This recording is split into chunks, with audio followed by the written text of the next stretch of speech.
Oh,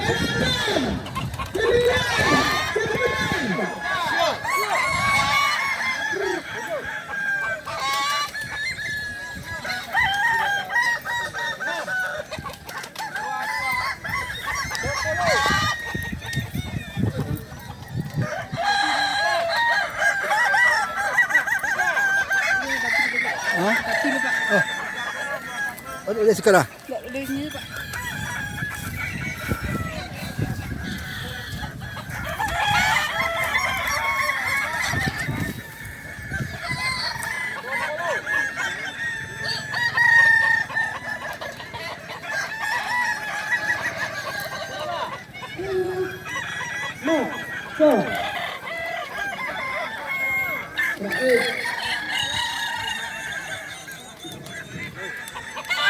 Dipanggil kepada Mak Ujang Lebak Putih.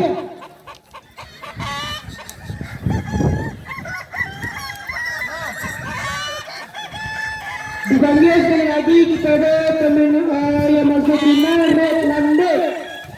Red 3 Landek. Ya. Dia je kan akan nak dia lagi. Ha? Kamu ya? Apa dia?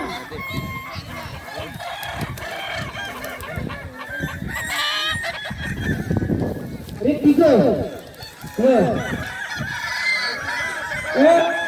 Namanya Red 3 bagus. Red 3 bagus. Dipanggil. Red 3 bagus yang masuk final. Red 3 bagus. Red 3 bagus yang masuk final.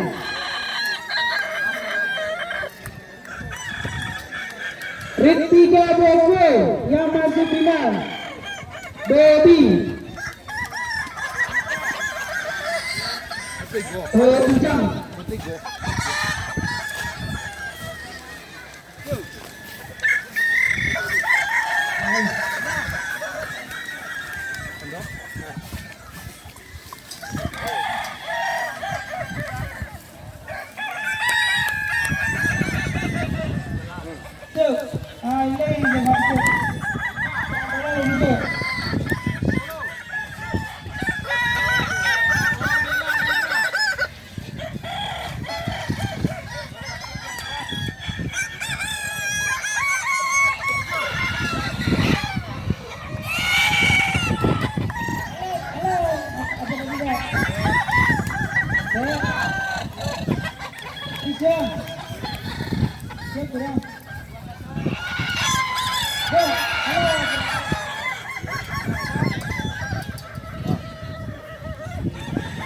Hei. Hei. Ah. Lama dah. Dua ni kopi lain. Ha? Dua ni kopi lain. Tu jalan ukur ah. Hei.